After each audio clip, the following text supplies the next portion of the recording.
Saudara jemaat Tuhan, pagi ini kita mau berdoa sebelum kita menerima firman Tuhan. Kita tidak tahu kapan krisis pandemi COVID-19 ini berakhir, tapi mari kita berdoa pagi hari ini. Kita minta kepada Tuhan supaya segera keadaan menjadi lebih baik dan akhirnya kita bisa beribadah kembali di gereja seperti eh, masa-masa yang normal. Kita berdoa. Bapa, Engkau yang menentukan semuanya di bumi ini Tuhan. Engkau yang menciptakan bumi dan isinya. Engkau yang menentukan semua. Engkau yang bisa menghentikan. Engkau yang mengizinkan semuanya terjadi. Semua kekuatan, kuasa ada di dalam tangan Tuhan. Dan kami bersama-sama berdoa dengan jemaat-Mu pagi hari ini. Kami minta kemurahan-Mu, Kau nyatakan bagi kota Surabaya, bagi Jawa Timur, bagi Indonesia, Tuhan supaya COVID-19 ini segera berakhir dan krisis juga akan segera berakhir.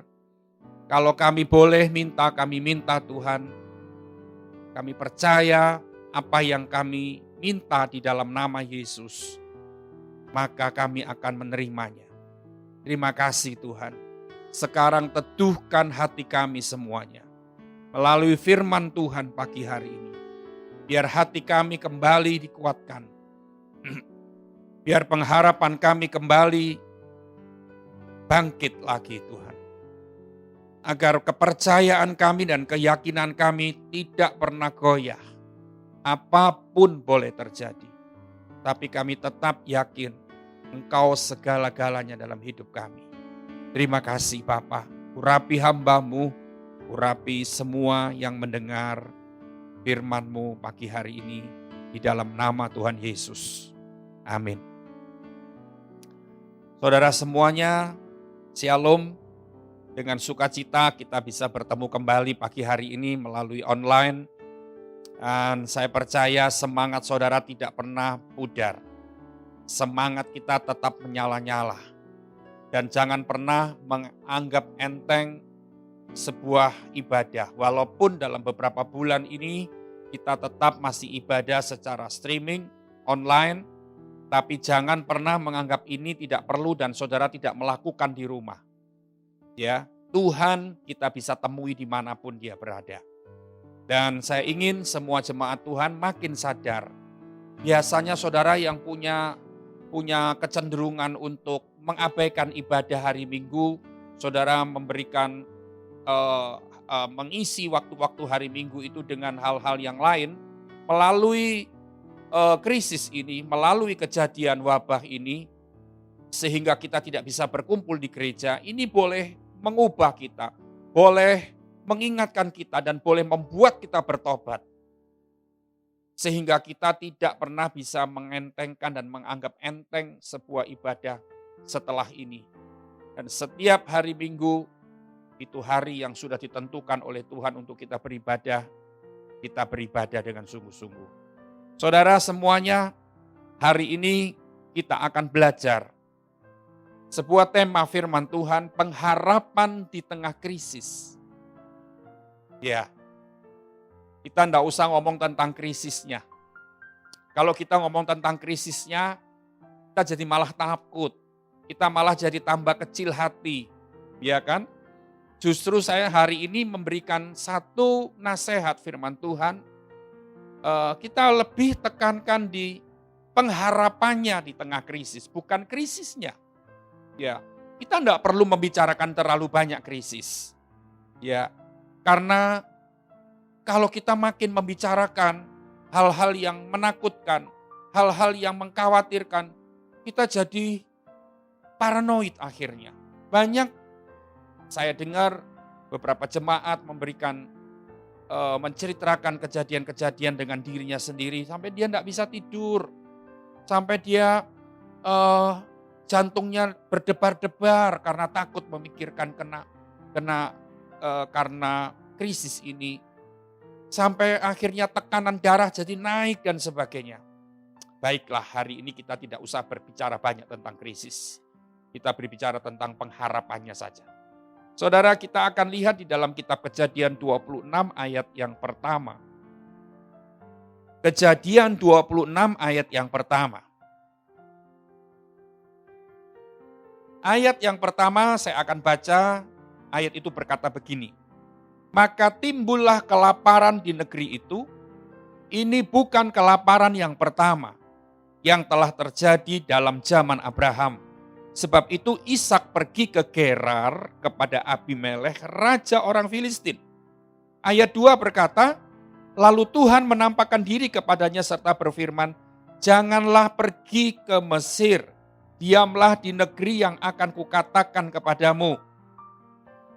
Kita lihat bahwa di ayat pertama timbul keadaan yang krisis, di mana ada Ishak di sana.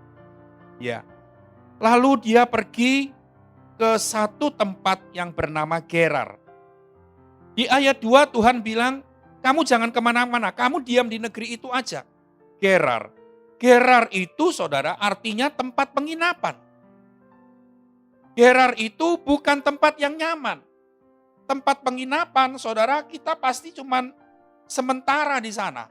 Kalau kita ada berpergian dan kita pergi, kita sementara ada tinggal di tempat penginapan dan itu cuman beberapa hari, 1, 2 hari, 3 hari saja. Ya.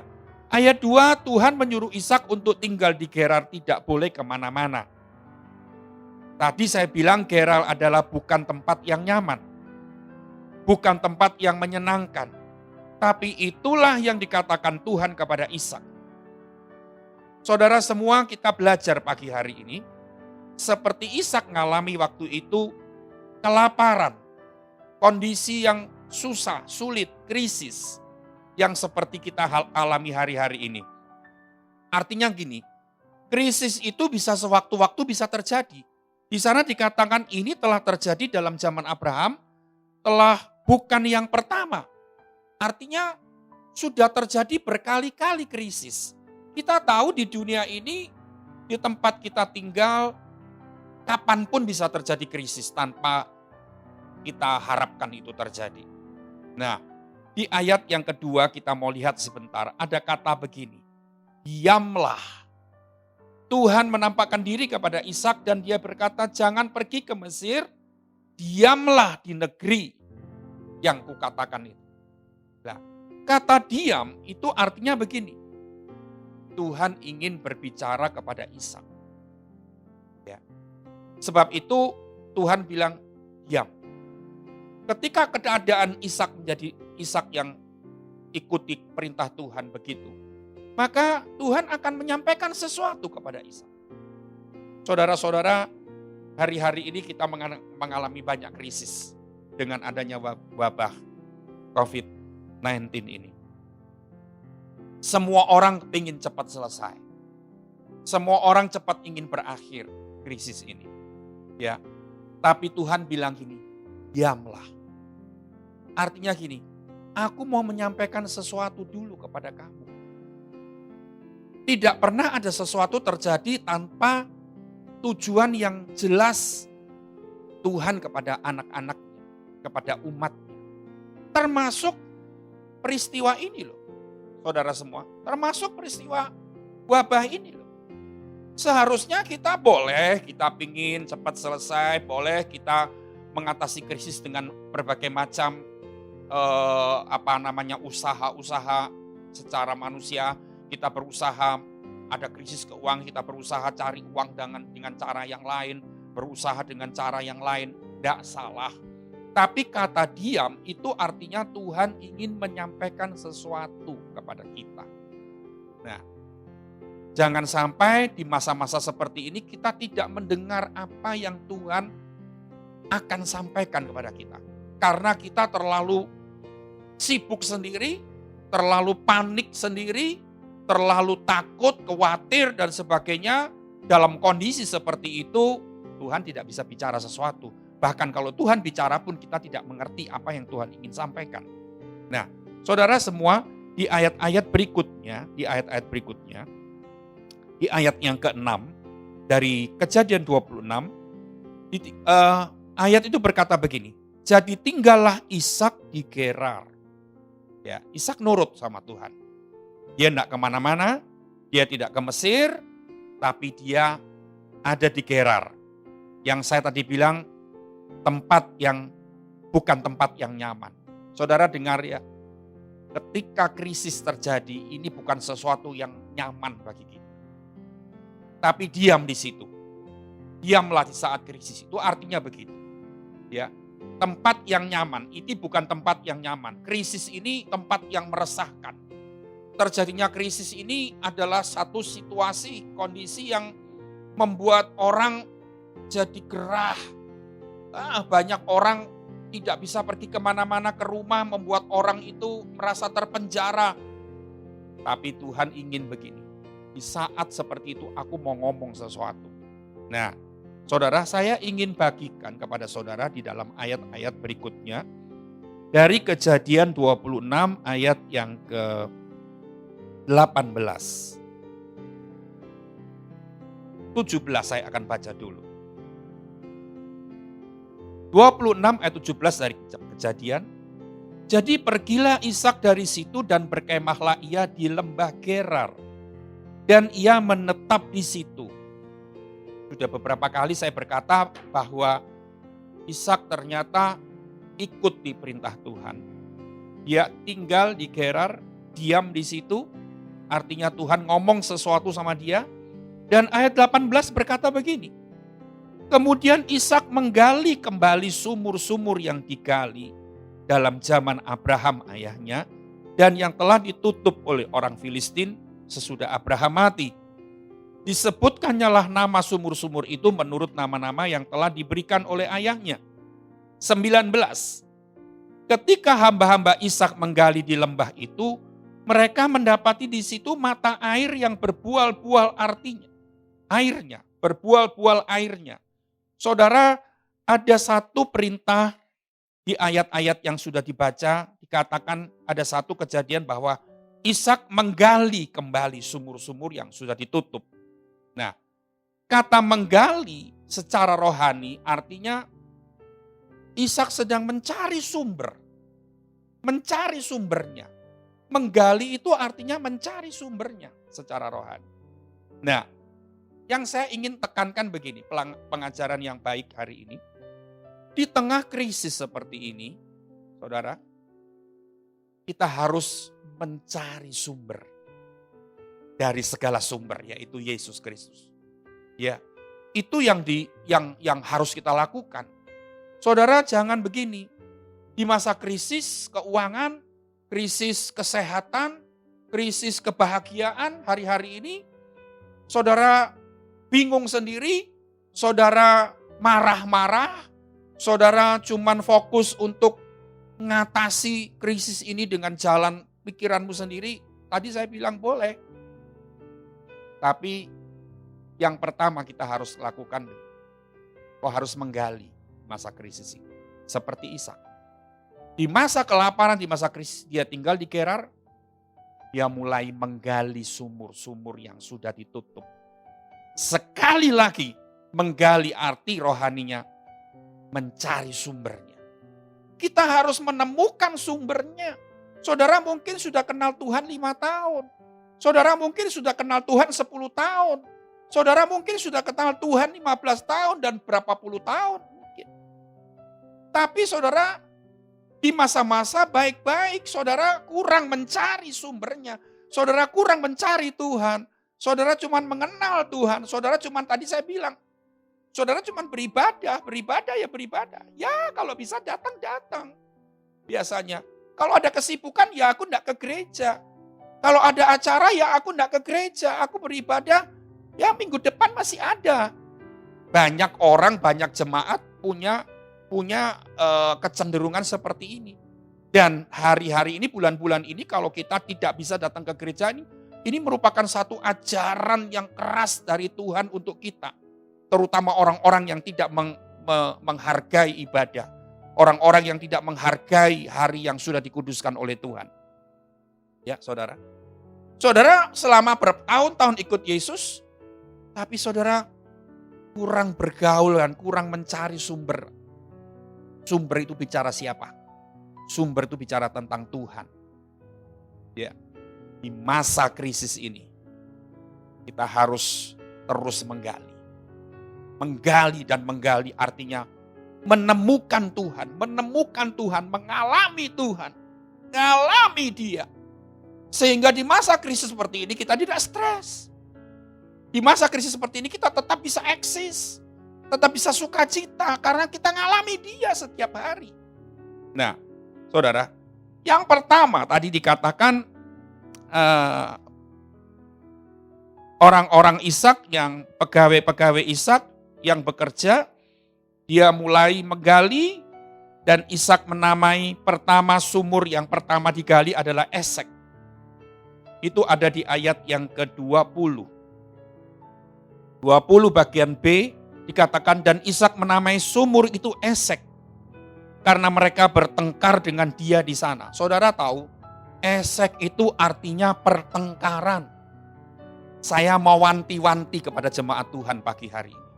Di masa seperti ini banyak kesulitan terjadi, banyak hal yang kita tidak pernah pikirkan terjadi, hal yang negatif tentunya. Ya, banyak keributan di rumah tangga, banyak anak-anak yang tidak bisa sekolah dan orang tua susah ngatur anak-anak di rumah dan sebagainya. Jangan sampai gara-gara hal itu banyak krisis terjadi, engkau semakin banyak bertengkar. Ya. Tapi ingat, harus menggali terus. Menggali, menemukan sumbernya, menemukan Tuhan, mengalami Tuhan. Jangan buat waktu-waktumu untuk ribut-ribut, gegeran. Ada masalah kecil selesaikan. Ada masalah besar perkecil. Jangan membuat masalah-masalah terjadi. Jangan membesar-besarkan masalah dan akhirnya kau ribut sendiri, bertengkar sendiri. Itu Esek. Sumur yang pertama digali bernama Esek pertengkaran. Dan yang kedua dikatakan ayat 21, kemudian mereka menggali sumur lain dan mereka bertengkar juga tentang itu. Maka Ishak menamai sumur itu Sitnah. Saudara, tadi Esek artinya pertengkaran, sekarang Sitnah. Sumur yang kedua digali namanya Sitnah, kasih nama Sitnah. Sitnah itu artinya permusuhan. Nah, hati-hati, dari pertengkaran kecil akhirnya bisa membuat sebuah permusuhan. Dari pertengkaran yang terjadi karena hati tidak enak, setiap hari ribut, bingung, uang kurang, banyak yang harus dibayar, uang tidak ada, kerjaan sepi, toko ditutup, dan anak-anak butuh duit, minta ini, minta itu, dan sebagainya. Bingung, khawatir, sehingga banyak bertengkar. Esek, yang kedua, Sitnah, itu permusuhan. Artinya jangan sampai pertengkaran itu membuat sebuah permusuhan. Baik itu di dalam keluarga, baik itu di dalam pekerjaan, di dalam pelayanan dan sebagainya. Ya, masa-masa krisis seperti ini jangan sampai kita punya banyak lakukan pertengkaran dan permusuhan. Kita lihat berikutnya, ayat yang berikutnya, 22 dari Kejadian 26. Ishak pindah dari situ dan menggali sumur yang lain lagi. Tetapi tentang sumur ini mereka tidak bertengkar. Sumur ini dinamainya Rehobot. Dan ia berkata, sekarang Tuhan telah memberikan kelonggaran kepada kita.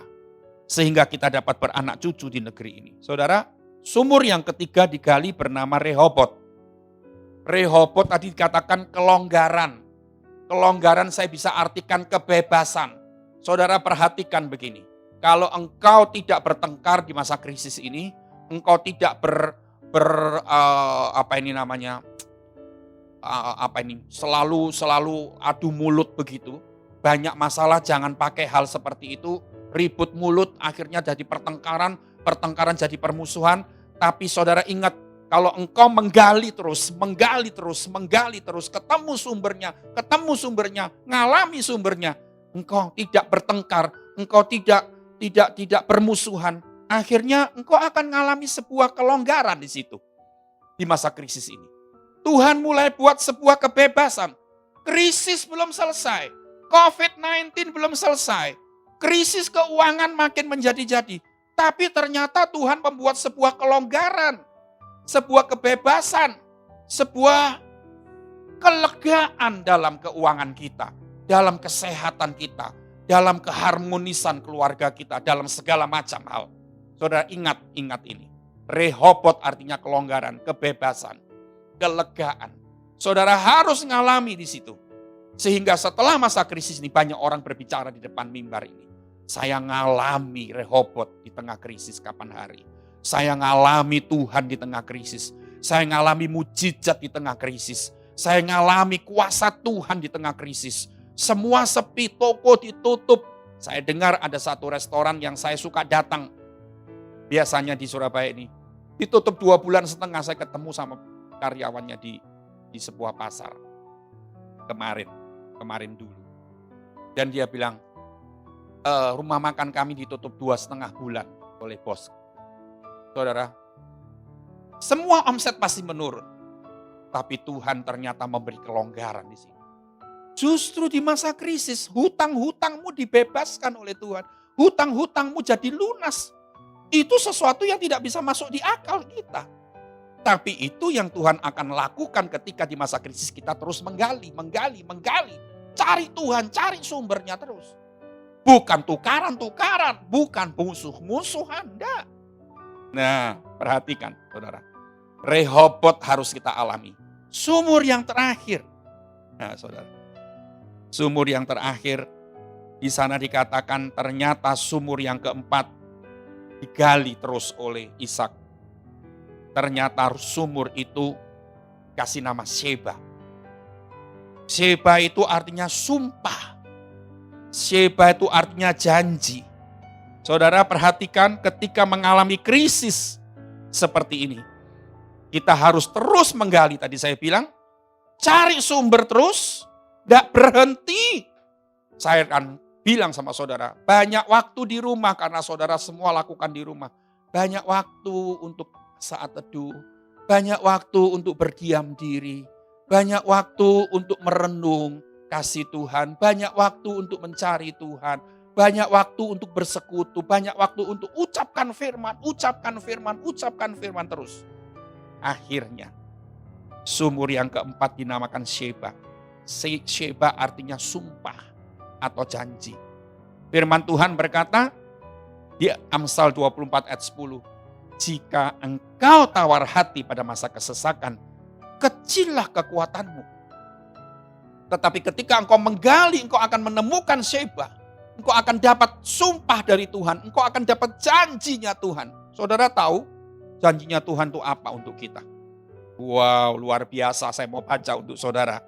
Saya mau baca dari Yesaya 41. Saya mendapatkan sebelum saya nyampaikan firman ini, saya dapatkan ayat itu. Ayat itu berkata begini. Ya. Yesaya 41 ayat 13. Tuhan bilang begini kepada kita. Ini janji Tuhan. Ini sumpahnya Tuhan untuk kita. Sheba kita dapatkan. Ayat 13 dari Yesaya 41 berkata, sebab aku ini Tuhan, Allahmu, memegang tangan kananmu dan berkata kepadamu, janganlah takut. Akulah yang menolong engkau. Wow, saudara tahu, ayat 13 dia sendiri berkata, aku ini Tuhan Allahmu, memegang tangan kananmu dan berkata kepadamu, janganlah takut. Akulah yang menolong engkau. Dia bilang, akulah yang menolong engkau. Bukan manusia yang menolong engkau. Bukan siapa lagi yang menolong engkau. Tuhan bisa pakai siapa, tapi sumbernya. Yang kita cari terus. Ini yang menolong kita. Saudara, saya baca ayat 20, ayat 18. Ayat 18 luar biasa. Aku akan membuat sungai-sungai memancar di atas bukit-bukit yang gundul. Perhatikan. Ada sungai memancar di atas bukit yang gundul. Ini aneh ini.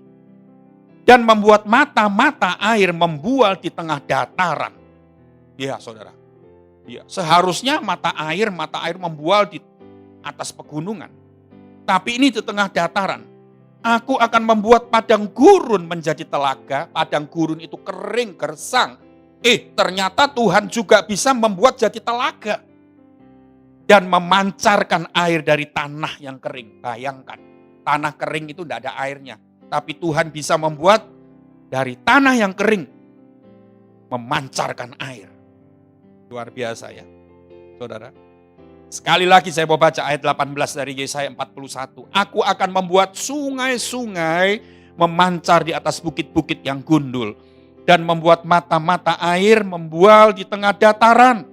Aku akan membuat padang gurun menjadi telaga dan memancarkan air dari tanah kering. Catat ayat ini. Perhatikan ayat ini. Tadi saya bilang, justru mungkin di tengah krisis seperti ini, hutangmu dilunaskan oleh Tuhan. Bisa terjadi dan sangat mungkin terjadi. Justru di masa krisis ini. Banyak orang sakit, banyak orang meninggal. Engkau ngalami kesembuhan. Engkau ngalami jamahan Tuhan. Justru di tengah-tengah masa-masa kekurangan seperti ini. Justru, dan saya sangat yakin Tuhan bisa lakukan. Tuhan memberkati engkau tanpa seperti yang tidak pernah engkau pikirkan. Itu Tuhan bisa buat untuk kita. Dan 41 ayat 10 dia berkata begini. Janganlah takut sebab aku menyertai engkau. Janganlah bimbang sebab aku ini Allahmu. Aku akan meneguhkan, bahkan akan menolong engkau. Aku akan memegang engkau dengan tangan kananku yang membawa kemenangan. Yesaya 41 ayat 10. Tadi Yesaya 41 ayat 13. Dan ada 41 ayat 18. Catat semuanya ini. Jangan bertengkar. Jangan bermusuhan. Gali terus. Gali terus. Cari Tuhan terus. Cari Tuhan terus. Engkau akan mendapatkan Rehobot. Engkau akan mendapatkan kelonggaran. Engkau akan mendapatkan kebebasan. Bahkan engkau akan mendapatkan Sheba. Engkau akan mendapatkan janji yang pasti. Janji yang murni. Firman Tuhan berkatakan, janji Allah itu adalah janji yang murni. Yang tidak bisa dibatalkan dengan krisis apapun di dunia. Beberapa hari yang lalu saya posting di sosmed saya berkata gini, orang benar akan hidup tidak terpengaruh dengan kondisi perekonomian dunia. Tapi kondisi perekonomian surga. Karena orang benar selalu dipelihara oleh surga. Bukan dipelihara oleh dunia. Dunia bisa bergoncang, dunia bisa krisis. Surga tidak pernah krisis. Surga tetap tempat yang permai bagi kita. Dan itu yang menghidupi kita. Sebab itu jadi orang benar. Orang benar bagaimana? Orang yang selalu menggali, mencari Tuhan. Bukan cari masalah. Bukan cari salahnya orang. Bukan membesar-besarkan masalah di tengah-tengah krisis. Tapi dia cari Tuhan, menggali Tuhan, ngalami Tuhan. Saudara, saya bersyukur untuk ibadah pagi hari ini. Dan saya berharap firman Tuhan ini bisa membuat kita kembali bersuka cita lagi. Mari kita berdoa. Mari kita berdoa. Haleluya, haleluya, haleluya. Bapa, biar firman Tuhan yang sederhana ini, pesan firman-Mu ini, boleh sungguh-sungguh mengingatkan kami. Kami tidak boleh bertengkar, kami tidak boleh bermusuhan di tengah krisis. Tapi kami harus menggali dan menggali. Kami akan mendapatkan Rehobot. Kami akan mendapatkan Sheba, ngalami Sheba dalam hidup kami. Terima kasih Bapa. Tetapkan iman kami, kuatkan hati kami. Jemaat Tuhan pagi hari ini, jangan izinkan semua yang iblis miliki merasuk hati dan pikiranmu. Kami tolak dalam nama Yesus segala kekuatan iblis yang mau mengganggu pikiran jemaat Tuhan, yang mau mengalihkan pikiran kami sehingga kami tidak lagi bisa berharap dan percaya kepada Tuhan. Tapi kami tetapkan hati kami, pikiran kami cuman kepada janji-janji-Mu. Terima kasih Bapa, terima kasih. Kami bersyukur, kami adalah anak-anak-Mu. Kami adalah orang-orang yang selalu mencari Tuhan, menemukan Tuhan, menemukan sumbernya. Dan kami adalah orang yang selalu mengalami Engkau dalam hidup kami. Terima kasih Bapa, sepanjang hari ini hidup kami diberkati di dalam nama Yesus. Amin.